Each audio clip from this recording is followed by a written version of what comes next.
வட்டிக்கு பணம் வாங்கிவிட்டேன், அசலை தான் திருப்பி தர முடியலை, வட்டியாவது கொடி என்று அவர் கழுத்து பாம்பை விட்டு என்னை மிரட்டுகிறார். அவர் கண்ணில் அகப்படாமல் இருக்க முகமுடி அணிந்து தப்பித்து வந்தேன். அது புரியாமல் நீங்கள் என்னை நைய புடைந்து விட்டீர்களே பிரபு. யோ பிரம்மா, நான் ஒன்று கேட்கிறேன். அது என்னையா ஒரு டகர டப்பாவாக உடைந்து தொங்கும் ஒரு ஓட்டை சைக்கிள் வந்திருக்கிறீர்கள்? ஓ, அதை கேட்டீர்களா? அவசரமாக பார்க்க வேண்டும் என்று தாங்கள் அழைத்ததால் வாகனத்தை தேட நேரம் இல்லை. அதனால்தான் ஒரு வாடகை சைக்கிளை எடுத்துக்கொண்டு வந்து விட்டேன். சரி சரி, இதை பற்றி அப்புறம் பேசிக்கொள்ளலாம். ஆமாம், என்னை எதற்காக அழைத்தீர்கள்? பிரம்மா, நீயே கேள். இவர்கள் காலை நீதான் ஊனமாக படுத்தாயாம், அதனால்தான் மரணம் நிகழ்ந்தது. வங்கியிலும் பணத்தை போட்டான், ஆனால் போலியோ சொட்டு மருந்தை போட தவறிவிட்டான் பிரபு. பிரம்மா, இதற்காக யாரும் விழிப்புணர்வு பிரச்சாரம் செய்யவில்லையா? ஏன் செய்யவில்லை? பூலோகத்திலே ஒரு சில நல்ல மனிதர்கள் ரோட்டரி கிளப் என்னும் அமைப்பை ஏற்படுத்தி கொண்டு பல கோடி ரூபாய் செலவு செய்து வருகின்றனர். இன்னும் சொல்ல போனால் நம் பள்ளி நிர்வாகியும் இவ்வாறு செயல்களே செய்கின்றனர். இந்த மக்கள் தான் அறியாமையாலும் அலட்சியத்தாலும் போலியோ சொட்டு மருந்தை போடாமல் விட்டு வருகின்றனர் பிரபு. ஆஹா, அருமையான விளக்கம். கேட்டீர்களா மாணவர்களே? பழி முழுவதும் உங்கள் மீது வைத்துக் கொண்டு எங்களை போய் சொன்னால் என்ன அர்த்தம்? யாருங்க இவர்களை விட்டு விட்டு போலியோ சொட்டு மருந்து போடாமல்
What happened? Come, brother. My children are starving. Bring us anything to eat. Sorry, sister. I have no amount to buy anything. Just wait. I'll come back with food.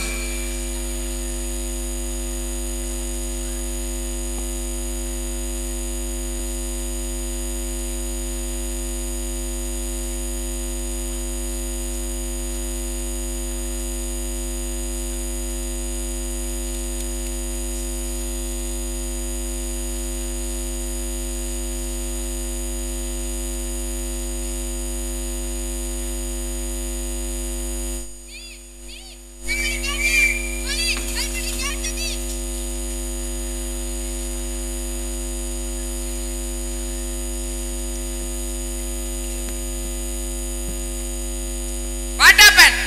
Sir, he had stolen a loaf of bread from my shop, sir. What did you do? Sorry, sir. I'm not a thief. My sister and her children are starving. I have no amount to buy anything. So I want to save them. So I took the loaf of bread from the shop. At the time, you caught me. No, I cannot accept your reason. Constable, put in the jail. What a pain. I am starving. Sir, please give me anything to eat.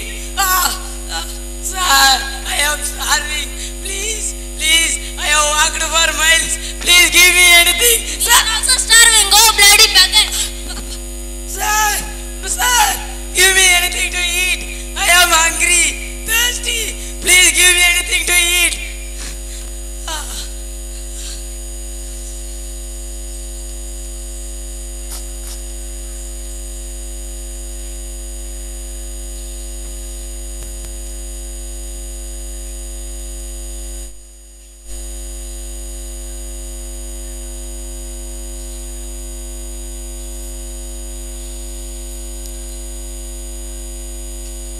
Father, dinner is ready.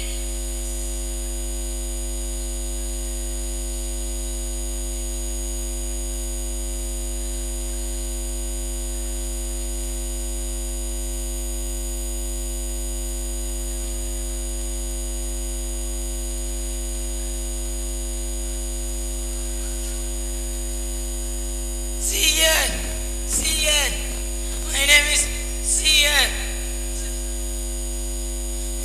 My name is John. I am a criminal. 4 days ago, I was released. I have walked for miles. I have eaten anything. Sir, I asked at every house. All I was told was, get out and don't give me some food. Sir, I am hungry. I am starving. Please give me anything to eat. Sister, put another plate on the table and put some sheets on the bedroom. Friend, sit down and warm yourself. You may be tired while we have supper. Father, do you understand? I am a criminal. You call me a friend and don't say, get out dog, as everybody else does. You must be a great soul. Thank you, Father. You have suffered much. Don't worry. You are hungry and thirsty. Be welcome. You mustn't thank me. Sister, the lamp gives a very poor light. Bring the golden candlesticks and light them.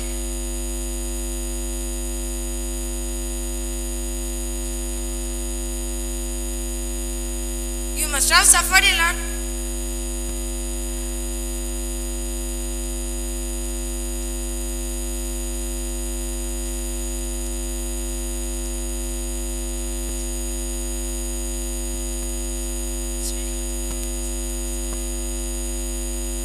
You have suffered a lot.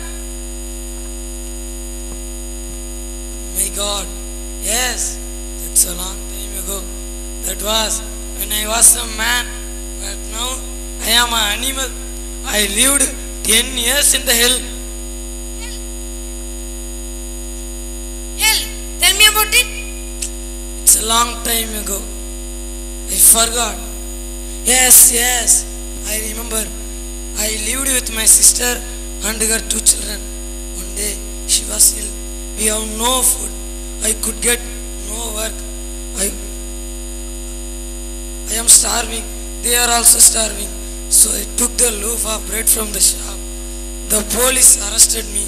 I was sentenced to 10 years in the jail. I was often beaten. I fed on filth. They made me what I am. But now I am a beast. I am free, free to star. Oh, you have suffered much. Don't worry, but there is hope for all. Friend, come here. You must have suffered a lot. You are tired. Lie down and sleep on the bed.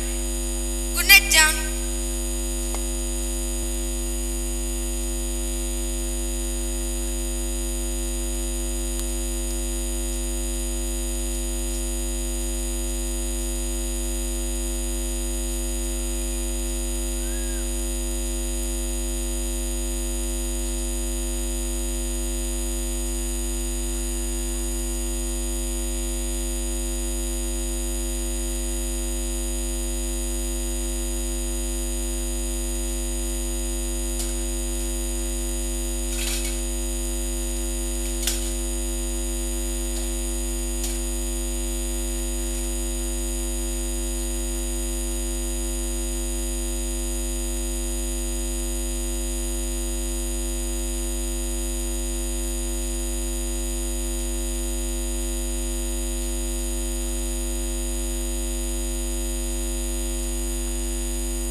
Father.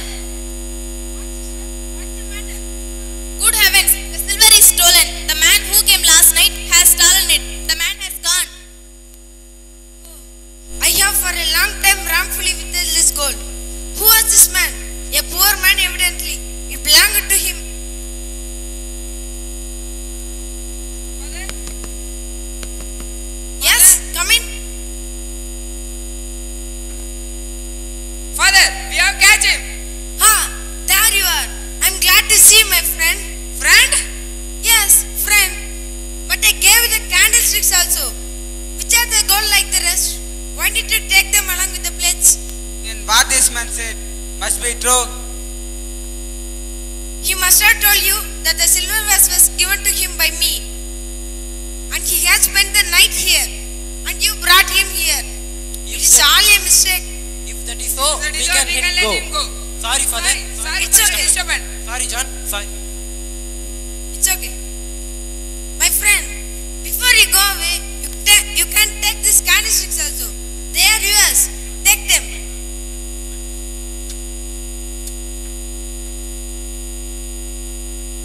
Now you may go in peace. By the way, when you come again, you need not to come through the garden. You can always come in and go out by the front doors. My John, my brother, forget not, never forget that you have promised me to use these silver candlesticks to become an honest man. Will you fulfill this promise? Yes, Father, I will. I feel I am a man once, not a wild beast. It's okay, John. God bless you.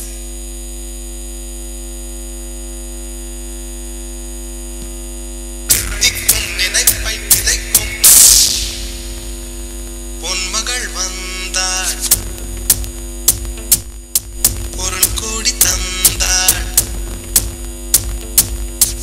பொன்மகள் வந்தாள் பொருள் கோடி தந்தாள் பூமேடை வாசல் பொங்கும் தேனாக கண்மலர் கொண்டு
ராஜகம்பீர ராஜ மாத்தாண்ட ராஜகுலத்திலக அசோக சக்கரவர்த்தி வராக் வராக் வராக்.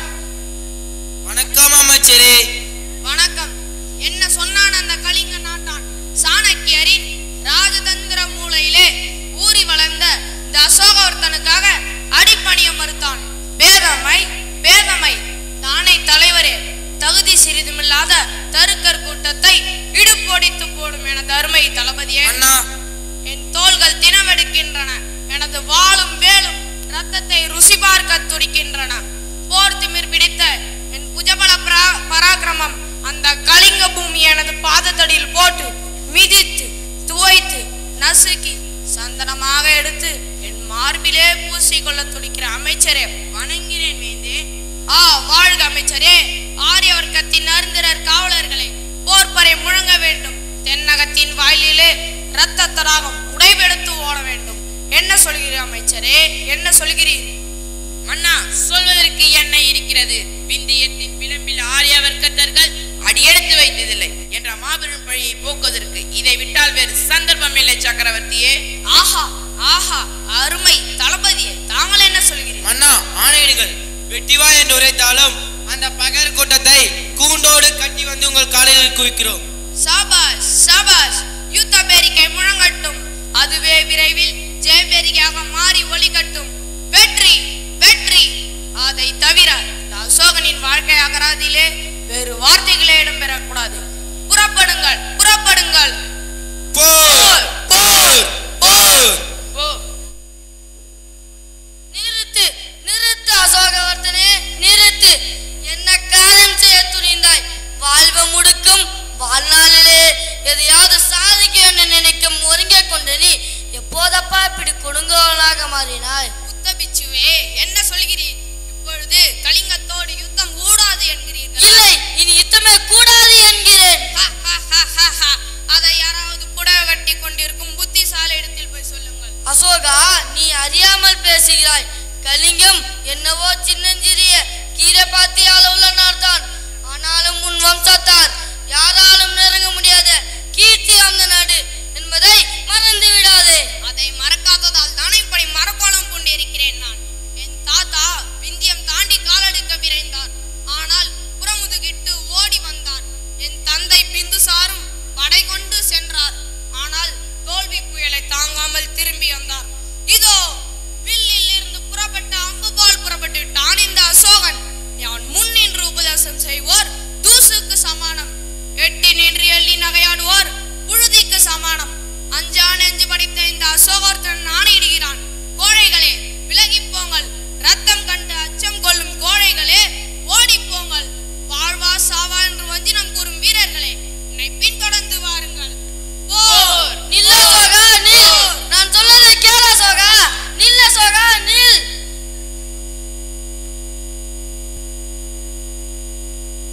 ராஜாதிராஜ ராஜகம்பீர ராஜ மாத்தாண்ட ராஜகுலதிலக கலிங்கத்து மன்னன் வராக் வராக் வராக். வணக்கம்.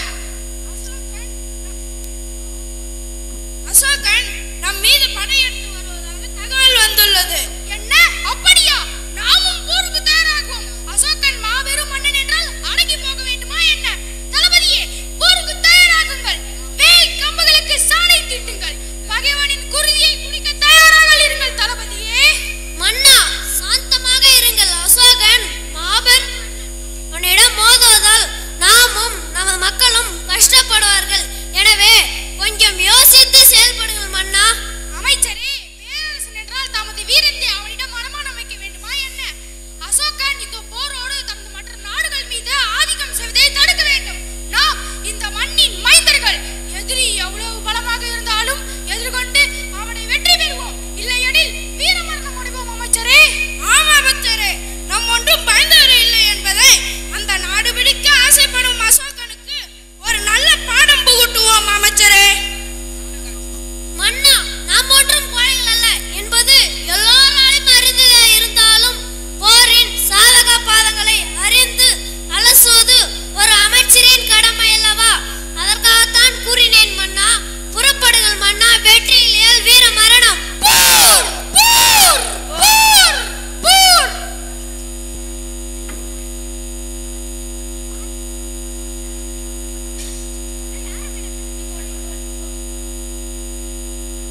போர், பயங்கரமான போர்.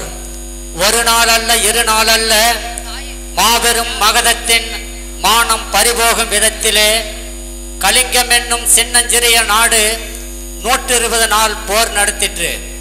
விளைவு பஞ்சமும் பட்டினியும் தலைவிரித்தாடின. லட்சோப லட்சம் பேர் போரிலே கலந்து மார்பிலே வேல் தாங்கி சாவிலே சேர்ந்தார்கள். தொற்று நோய் வேறு ஆயிரக்கணக்கானோரை கொத்தி கொத்தி சாப்பிட்டது. முடிவு கலிங்கம் வீழ்ந்தது, கலிங்கம் வீழ்ந்தது. ஆனால் அசோகவர்த்தனன் தன் வாழ்க்கை அகராதியிலே முதன் முறையாக அமைதியின்றி அலைந்தான், சாந்தியின்றி சஞ்சலப்பட்டான், நிம்மதியின்றி நிலை தடுமாறினான். அப்பொழுது ஒரு வயதான மூதாட்டி தன் இறந்து போன மகனின் சடலத்தை தேடிக்கொண்டு அந்த பிணக்குவியலுக்கு செல்கிறாள். தன் மகனை தேடி புலம்பி பிதற்றும் அந்த மூதாட்டியை பார்த்து அசோகவர்த்தனன் இப்பொழுது கேட்கிறார்.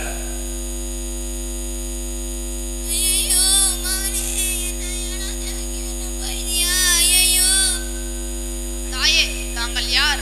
ஐயா, என் மகன் இறந்து விட்டான். ஐயா, இறந்து விட்டான். கதறி கதறி தொண்டை வறண்டு விட்டது. தண்ணீர் தண்ணீர். இதோ இருக்கிறது, அருந்துங்கள் தாயே.